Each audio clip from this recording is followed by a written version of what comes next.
I pulled into the driveway just as the porch light flicked on. 12 hours behind the wheel, a bottle of cheap gas station coffee still burning in my stomach. My brother stood there, arms crossed, a half smile that wasn't a smile. "Oh," he said, scratching his neck, "we actually had the engagement dinner yesterday. Just close family." Close family. The words hung between us like barbed wire. My jaw clenched, but I forced the corners of my mouth up, a practiced smile. Years of pretending had taught me that skill. "I see," I said softly. "Well, congratulations." I didn't hug him. I didn't step inside.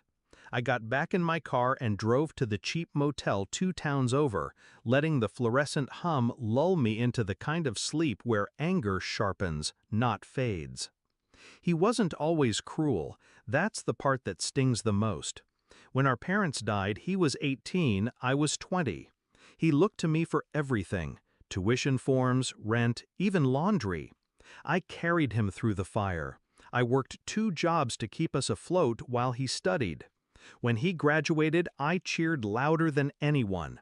I thought loyalty was permanent, blood thicker than betrayal. I was wrong. The cracks started small.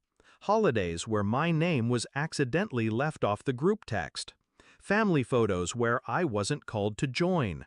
The fiancé, sweet-faced in public, whispering venom in private. "You cling too much," she told me once when he wasn't listening. "Let him live his own life." I laughed it off then. I shouldn't have. The night of that dinner, the one I wasn't welcome at, my brother's Instagram filled with smiling faces, raised glasses, arms around each other. Everyone but me.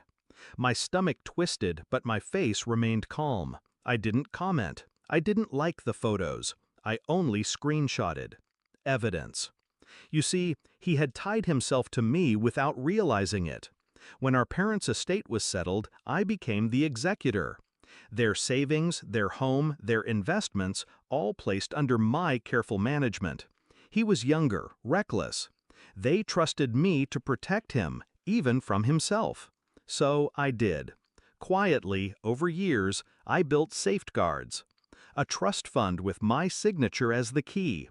Property deeds in both our names, but the power of sale in mine. Joint accounts that looked like they were his, but were tethered to my authorization. He never asked questions. Why would he? The money always worked, the card always swiped. Rent was paid, tuition cleared, vacations covered. I was the invisible engine behind his life. Until he decided I wasn't close family. 5 days after I drove away from that house, his name flashed on my phone. I answered, my voice steady, knowing exactly what was coming. "Hey," he said, breathless, panic cutting through his usual arrogance.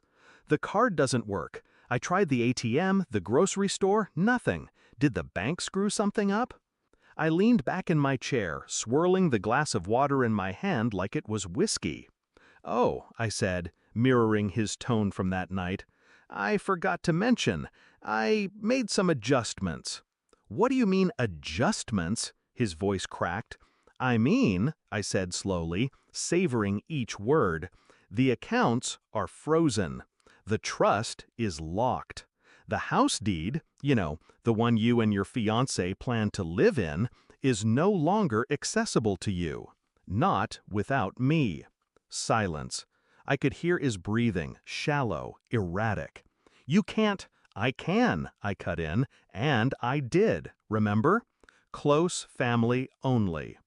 That was the climax, the quiet strike of my revenge. Not loud, not messy, just control slipping through his fingers, one asset at a time. He thought cutting me out would be clean. He forgot who held the pen. The following week, calls poured in. His fiancée first, sugar turning sour in her tone. "You're ruining his life." I only replied, "Funny, he ruined mine at 12 hours and a doorstep."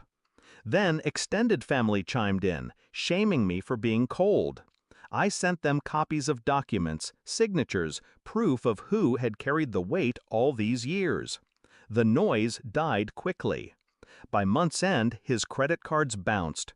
His engagement party deposits evaporated. The ring, financed, not bought, was repossessed. He moved back into that old house, the one with peeling wallpaper and creaking floors, because it was all he had left. And me? I slept soundly. Do I regret it? No. I gave him everything once. He mistook that for weakness. He thought love was unconditional, that betrayal would earn nothing more than forgiveness. But I am not a saint. I am a ledger, and debts always come due. So when he stood there, red-eyed, begging me to reverse it, I only said one thing: you should have saved me a seat. It's strange how silence can be louder than screams. I didn't raise my voice. I didn't break a single law. I just withdrew what was mine to give. And as I watched him unravel, piece by piece, I realized the truth. Family isn't defined by blood. It's defined by